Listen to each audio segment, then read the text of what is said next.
ଆମ ସରକାରଙ୍କ ତରଫରୁ ଯେଉଁ ପିଲାମାନଙ୍କର ଟିକେ ପାଠରେ ଯେଉଁମାନେ ଟିକେ ୱିକ୍ ଅଛନ୍ତି ବା ଦୁର୍ବଳ ଅଛନ୍ତି ସେମାନଙ୍କ ପାଇଁ ରିମେଡିଆଲ କ୍ଲାସର ବ୍ୟବସ୍ଥା ହେଇଛି।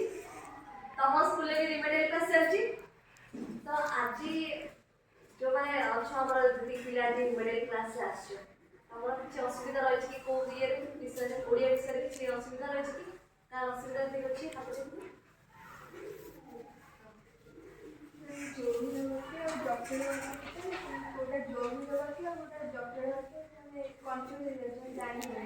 अच्छा कोटा यौगिक कोटा जटिल वाक्य से जानि होई कि धर जे उदाहरण पड़ला केमिति जानिबो कि यौगिक वाक्य कि जटिल वाक्य ए तो ठीक अछि बस ताले समस्त एई अछि समस्त जानि पारनो ना केवल लिपिकल जो प्रॉब्लम अछि समस्त से प्रॉब्लम ठीक अछि। अच्छा पिला माने यौगिक जटिल वाक्य जिबा पूर्व प्रथम हम एने सरल वाक्य तो पिला माने जानथु कोन सरल वाक्य जो वाक्य रे गोटे समापिका क्रिया थिबो आ वाक्य संपूर्ण होतो सेटा होती सरल वाक्य। जेमिति कि राम आज बाजार को गला तारे गोटे को वाक्य सरल वाक्य। एमती सरल वाक्य दीटा रो अधिक दुई रो अधिक तो सरल वाक्य गोटे वाक्य रे जॉइन संयुक्त हेकि गोटे वाक्य गठन करती सेतबे ताको कुआ जाय यौगिक वाक्य।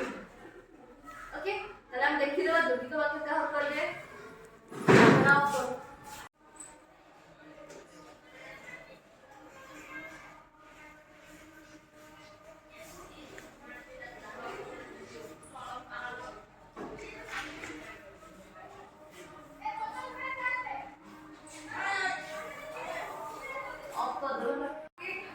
यौगिक जटिल वाक्य जानिबा पूर्व प्रथमे देखा सरल वाक्य कोन जेमति लेखा है गोटे मात्र समापिका क्रिया जो वाक्य रखिबो सेटा को हम को वाक्य जानबा सरल वाक्य।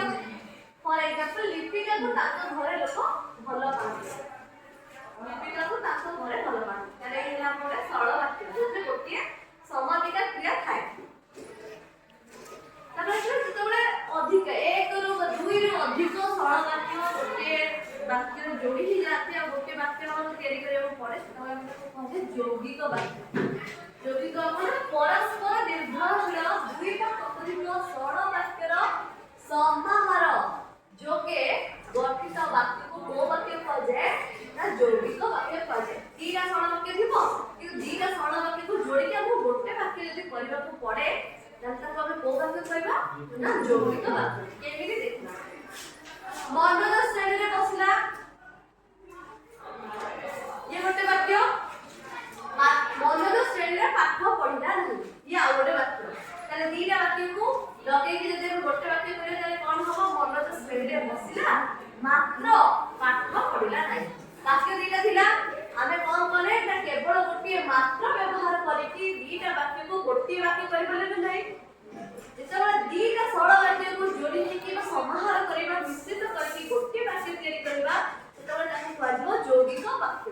बुझि पालो ओ मात्र ए सब जति व्यवहार हेतिबो कोनोसी वाक्य रे ताले जानबा कि सेटा होची हमर यौगिक वाक्य। एति बुझि पालो नेक्स्ट आसे जटिल वाक्य का होबे कोन होला जटिल वाक्य का होबे दुई बा ततोधिक परस्पर सापेक्ष खंड वाक्यर समन्वय जटिल वाक्य गठित हुए।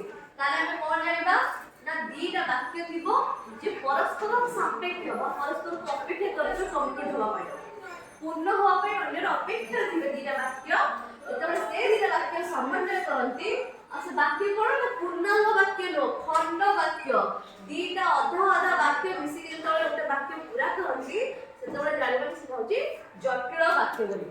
ताले दुई बा ततोधिक परस्पर सापेक्ष कोई को वाक्य ना खंड वाक्य समन्वय रे जटिल वाक्य हमर तैयारी गोटे उदाहरण देखि अज्जा जेते बेले घरे पहुंचे।